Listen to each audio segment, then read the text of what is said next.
নমস্কার বন্ধুরা, সবাইকে এমবি কুকিং চ্যানেল থেকে স্বাগত। আজকে আরেকটি নতুন রেসিপি নিয়ে এসেছি, খাসির মাংসের ঝাল। খাসির মাংস মানেই জিভে জল আনার মতো একটি খাবার। এই খাবারটি বিয়েবাড়ি বা যে কোনো অনুষ্ঠানেই হয়ে থাকে। চলুন তাহলে দেখে নিই আজকের রেসিপিটি। প্রথমেই আমি 1 কেজির কম খাসির মাংস নিয়েছি। এখন আমি এটা ফুটন্ত গরমে দিয়ে কালো পানিটা বের করে নেব। এবার কালো পানিটা বের হলে আমরা পরিষ্কার করে এটা ধুয়ে নেব। তারপর আমরা মাংসটা ভালো করে ধুয়ে পরিষ্কার করে নেব এবং একটি বলে মাংসগুলো দিয়ে তারপর আমরা সবগুলো মশলা মিশিয়ে নেব।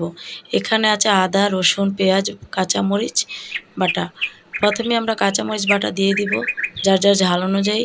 তারপর দিব 2.5 চামচ রসুন, 3 চামচ আদা। আদাটা একটু বেশি দিব খাসির মাংসে। এবং সাথে দেব পেঁয়াজ কুচি। পেঁয়াজ কুচি কিছুটা আমরা অবশ্যই রেখে দেব। তারপর দেব গুঁড়া মশলা, হলুদের গুঁড়া যেমন 2 চামচ, জিরা গুঁড়া 2 চামচ এবং ধনিয়া গুঁড়া 1 চামচ, লবণ স্বাদ মতো, মরিচের গুঁড়া যার যার ঝাল অনুযায়ী এবং 1/2 কাপ কাঁচা সরিষা তেল দিয়ে 2 পিস লেবুর রস দিয়ে মাংসটা ম্যারিনেট করে নেব এবং কিছুক্ষণ রেখে দেব।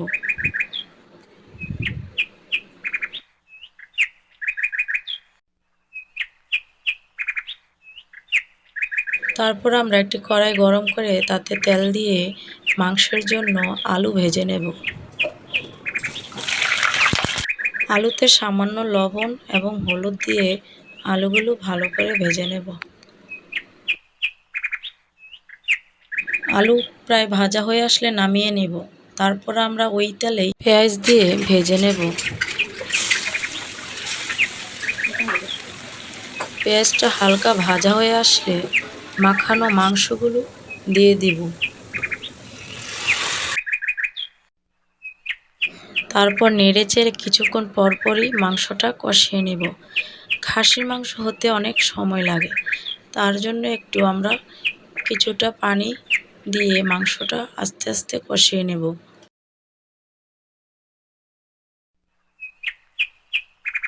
এবং হালকা আছে কিছুক্ষণ ঢাকনা দিয়ে রাখবো। অবশ্যই মাংসটা ঢাকনা খুলে কিছুক্ষণ পর পর নেড়ে নিতে হবে। এইভাবে চলবে কষানো মাংস।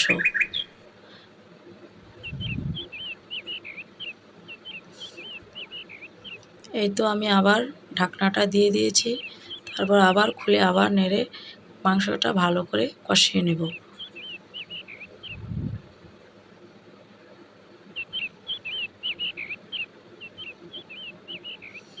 ঢাকনাটা প্রায় 2 থেকে 3 মিনিট রেখে উঠিয়ে আবার কষাতে হবে। এইভাবেই চলবে যতক্ষণ পর্যন্ত মাংসটা কষানো না হয়। তারপর দিয়ে দেব কষানো হলে টক দই। আমি টক দইটা ভালো করে ফেটিয়ে নিয়েছি। এবার টক দইটা দিয়ে আরও কিছুক্ষণ কষিয়ে নেব। টক দইটা কষানো হলে মাংসের জন্য ভেজে রাখা আলুগুলো দিয়ে দিব। তারপর আলুগুলো কিছুক্ষণ মাংসের সাথে কষিয়ে নেব।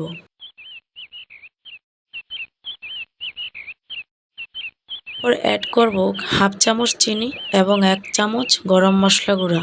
তারপর আরও কিছুক্ষণ নেড়েচেড়ে মাংসটা কষিয়ে নেব।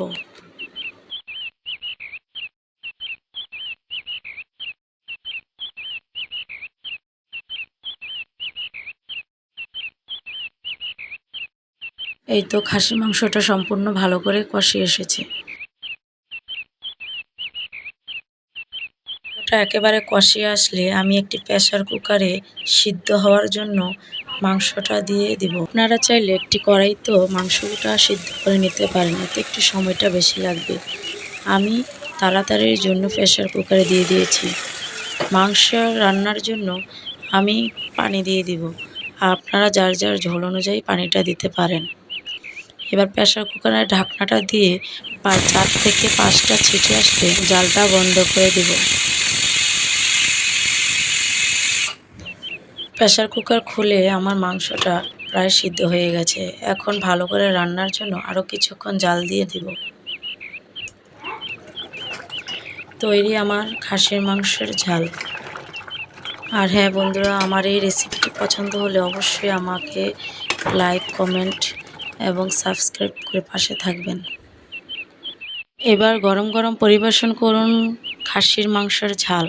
গরম ভাত বা পোলাও বা রুটির সাথে মাংসের ঝালটা জমে যাবে। আপনারা অবশ্যই ট্রাই করে দেখবেন। আর হ্যাঁ বন্ধুরা, আমার এই ভিডিওটি শেষ পর্যন্ত দেখার জন্য সবাইকে অনেক ধন্যবাদ। সবাই ভালো থাকবেন, সুস্থ থাকবেন। আজকের মতো এখানেই বিদায় নিলাম।